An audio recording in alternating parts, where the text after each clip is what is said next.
ये video science class 9 chapter 1 का part 11 है और अब हम पढ़ने वाले हैं evaporation. Do we always need to heat और change pressure for changing the state of matter?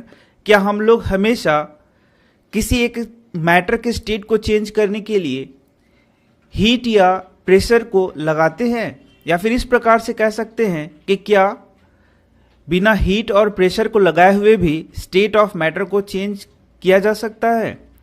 तो हम लोगों ने जैसे पिछले सेक्शन में पढ़ लिया है, यदि हम लोग हीट का प्रयोग करें, प्रेशर का प्रयोग करें तो स्टेट ऑफ मैटर को चेंज किया जा सकता है। Can you quote some examples from everyday life where change of state from liquid to vapour takes place without the liquid reaching the boiling point? तो क्या आप अपने आम जिंदगी के कुछ ऐसे उदाहरण दे सकते हैं जहां पर आप देखेंगे कि एक लिक्विड बिना बॉइलिंग पॉइंट पर आए ही वेपर फेज में बदल रहा है? Water when left uncovered slowly changes into vapour, wet clothes dries up. What happens to water in the above two examples? तो आप देख सकते हैं यहां पर दो एग्जांपल दिया गया है। जब वाटर को आप खुला छोड़ देंगे तो देखेंगे कि वह वेपर में खुद ही चेंज होना शुरू हो जाएगा। जब आप गीले कपड़ों को सुखाते हैं तो आप देखेंगे कि उनमें से पानी वेपर फेज में बदल के उससे उड़ जाएगा। What happens to water in the above two example? तो इन दो एग्जाम्पल में आपने यहाँ हीट ने ना ही हीट दिया और ना ही प्रेशर दिया, फिर भी यह जो वाटर है वो वेपर फेज में बदल रहा है। यह कैसे हो रहा है? We know that particles of matter are always moving and are never at rest. हम लोगों ने यह पढ़ा है कि जो मैटर के पार्टिकल हैं वो हमेशा मूव करते हैं। At a given temperature in any gas, liquid or solid, there are particles with different amounts of kinetic energy. हम लोगों ने देखा है कि या तो सॉलिड है या तो लिक्विड है या तो गैस है, तीनों में जो पार्टिकल होते हैं उनमें काइनेटिक एनर्जी होता है। भले ही यह ज़्यादा हो कम हो, लेकिन काइनेटिक एनर्जी होता है। In the case of liquids, a small fraction of particles at the surface having higher kinetic energy is able to break away from the force of attraction of other particles and gets converted into vapor. तो यहां liquid के बारे में बताया गया है। In the case of liquid, a small fraction of particles at the surface, एक small fraction of particle जो कि सरफेस पर होता है। जैसे कि मान लें आप इस कंटेनर में यदि वाटर आपने लिया है तो ये देखिए यह है सरफेस का वाटर। तो इस सरफेस के वाटर में क्या होगा? हैविंग हायर, यहाँ पे जो कुछ पार्टिकल्स होंगे हैविंग हायर काइनेटिक एनर्जी, जिनके काइनेटिक एनर्जी कुछ ज़्यादा होंगे, is able to break away from the force of attraction of other particle. हम लोगों ने यह पढ़ा है कि ये पार्टिकल एक दूसरे से जुड़े होते हैं क्योंकि इनके बीच में एक फोर्स ऑफ अट्रैक्शन कार्य करता है।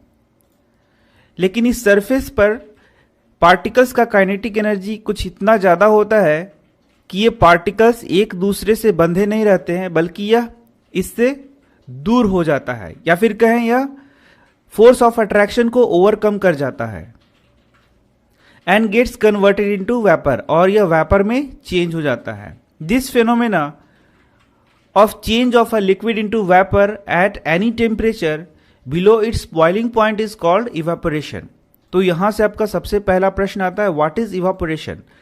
तो आपने यहां देखा कि हम यहां पानी को बॉयल नहीं कर रहे हैं, फिर भी यहां पर वाटर वेपर फेज में बदल रहा है।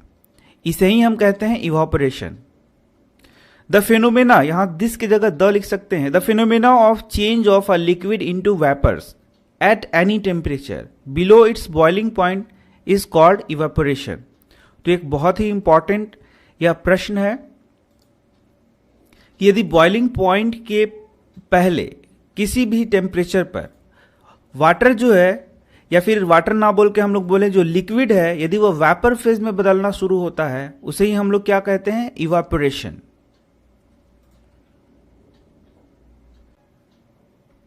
अब हम पढ़ने वाले फैक्टर्स अफेक्टिंग इवापोरेशन। यह भी बहुत महत्वपूर्ण प्रश्न आता है एग्जाम में। What are the factors that affects evaporation? वे कौन से फैक्टर्स हैं जो इवापोरेशन को इफेक्ट करते हैं? तो आइए हम लोग एक एक्टिविटी देखते हैं। Take 5 ml of water in a test tube. 5 ml water आपको एक टेस्ट ट्यूब में लेना है।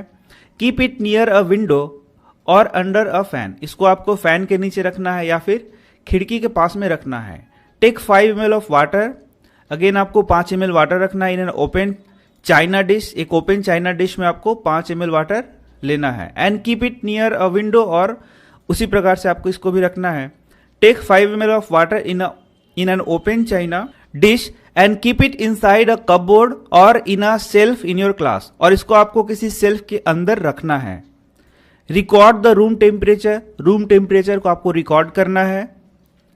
रिकॉर्ड द टाइम और days taken for the evaporation process in the above cases, और आप देखेंगे कि कुछ दिनों के बाद ये इवापोरेट हो जाएंगे, तो आपको इस कितने दिन लगे इसको आपको रिकॉर्ड करना है।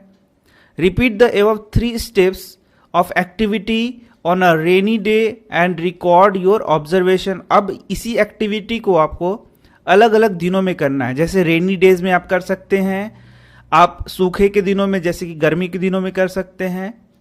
What do you infer about the effect of temperature, surface area and wind velocity on evaporation. तो आपने जो एक्टिविटी किया, तो क्या आपने इफेक्ट ऑफ टेम्परेचर को देखा कि किस प्रकार से टेम्परेचर इवापोरेशन को इफेक्ट करता है। दूसरा, क्या आपने सरफेस एरिया को देखा या फिर विंड के वेलोसिटी को देखा कि किस प्रकार से वह इवेपोरेशन को अफेक्ट करता है। चलिए हम देखते हैं, इन सब प्रश्नों का उत्तर हमें यहां भी मिल जाएगा। You must have observed that the rate of evaporation increases with. तो आप देखेंगे कि रेट ऑफ इवेपोरेशन बढ़ता है कैसे। And increase of surface area, यदि सरफेस एरिया को बढ़ाया जाए तो इवेपोरेशन का रेट क्या होता है, बढ़ता है। एंड इंक्रीज ऑफ टेम्परेचर, यदि टेम्परेचर को बढ़ाया जाए तो भी इवेपोरेशन बढ़ता है। अ डिक्रीज इन ह्यूमिडिटी, यदि ह्यूमिडिटी का मान कम हो तो भी इवेपोरेशन का रेट क्या होता है, बढ़ता है। An increase in wind speed, यदि विंड का स्पीड ज्यादा हो तब भी इवेपोरेशन का रेट क्या होता है, बढ़ता है। तो ये 4 पॉइंट्स आप देख सकते हैं। इसका उल्टा भी आप कर सकते हैं कि यदि सरफेस एरिया घटा दिया जाए तो इवेपोरेशन कम होता है। इसी प्रकार से हम लोग सारे बातों को लिख सकते हैं। तो आइए अब हम लोग एक एक करके देखते हैं। An increase in of surface area, यदि सरफेस एरिया को बढ़ाया जाए तो इवेपोरेशन का रेट भी बढ़ता है। ऐसा क्यों होता है? We know that evaporation is a surface phenomena. यहां से भी एक प्रश्न आएगा आपको ऑब्जेक्टिव के रूप में, इवेपोरेशन कैसा फिनोमेना है? तो यह एक सरफेस फिनोमेना है, मतलब यह सरफेस पे काम करता है। यदि आपने वाटर लिया है तो यह सरफेस, इसका जो इवेपोरेशन होगा वह सरफेस एरिया से होगा, नीचे से इवेपोरेशन नहीं होता है। If the surface area is increased the rate of evaporation increases. For example while putting clothes for drying up we spread them out. तो आप देख सकते हैं यदि सरफेस एरिया को बढ़ा दिया जाए तो इवेपोरेशन ज्यादा होता है। जैसे यदि आपको कपड़े में से पानी को हटाना है, इवेपोरेट कराना है, तो आप क्या करते हैं, कपड़े को पसारते हैं, फैलाते हैं। ऐसा नहीं कि कपड़े को आप सिकोड़ते हैं। इसके बाद increase of temperature, with the increase of temperature more number of particles get enough kinetic energy to go into vapour state. इसके बाद आप देखेंगे कि जैसे जैसे आप टेम्परेचर बढ़ाते हैं, चूंकि यह सरफेस फिनोमेना है, जो पार्टिकल्स हैं उसके काइनेटिक एनर्जी बढ़ जाते हैं और वह उस सरफेस से वहां से वेपर फेज में हटना शुरू हो जाता है। तो यहां से भी प्रश्न आपको आता है कि आखिर टेम्परेचर के इंक्रीज करने से इवेपोरेशन क्यों बढ़ता है? तो बड़ा ही आसान सा आंसर यहां पर लिखा हुआ है, with the increase of temperature more number of particle get enough kinetic energy to go into the vapour state. ज्यादा टेम्परेचर रहेगा तो पार्टिकल का काइनेटिक एनर्जी बढ़ेगा, जिससे कि वह वेपर स्टेट में बदलना शुरू हो जाएंगे। इसके बाद डिक्रीज इन ह्यूमिडिटी। ह्यूमिडिटी क्या है? यहां से एक पहला प्रश्न आएगा, ह्यूमिडिटी क्या है? Humidity is the amount of water present in air.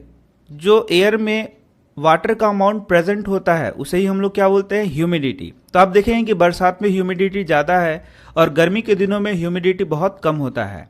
The air around us can not hold more than a definite amount of water vapour at a given temperature. If the amount of water in air is already high, the rate of evaporation decreases. तो आप देखेंगे कि ये जो humidity है, मतलब water molecule कितना air में है, उसे ही हम लोग ह्यूमिडिटी कहते हैं।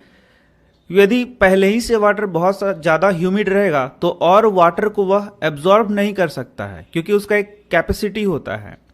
यही कारण है कि बरसात के दिनों में इवापोरेशन का रेट कम होता है, क्योंकि वहाँ ह्यूमिडिटी ज़्यादा होता है, और गर्मी के दिनों में इवापोरेशन का रेट ज़्यादा होता है, क्योंकि उस समय पे ह्यूमिडिटी कम होता है। An increase in wind speed, तो अब हम देखते हैं कि विंड स्पीड का इवापोरेशन पे क्या असर पड़ता है। तो हम लोगों ने पहले ही पढ़ा है कि जैसे जैसे विंड का स्पीड बढ़ेगा इवापोरेशन बढ़ेगा, विंड का स्पीड घटेगा तो इवापोरेशन घटेगा। It is a common observation that cloth dry faster on windy days, तो जब हवा वाले दिन होते हैं तो जो कपड़े होते हैं वो बहुत जल्दी सूख जाते हैं। With the increase in wind speed the particles of water vapour move away with the wind. तो ऐसा क्यों होता है? क्योंकि यदि विंड का स्पीड ज़्यादा होता है तो हवा के साथ ही वाटर के molecule decreasing the amount of water vapour in the surrounding. तो इस प्रकार से आपने देखा कि कैसे अलग अलग फैक्टर्स हैं जो कि इवापोरेशन के रेट को प्रभावित करते हैं। अब हम लोग पढ़ेंगे how does evaporation cause cooling. तो यह भी बहुत इंपॉर्टेंट है, जो कि एग्जाम में बहुत पूछा जाता है। तो मिलते हैं आपसे नेक्स्ट वीडियो में। धन्यवाद।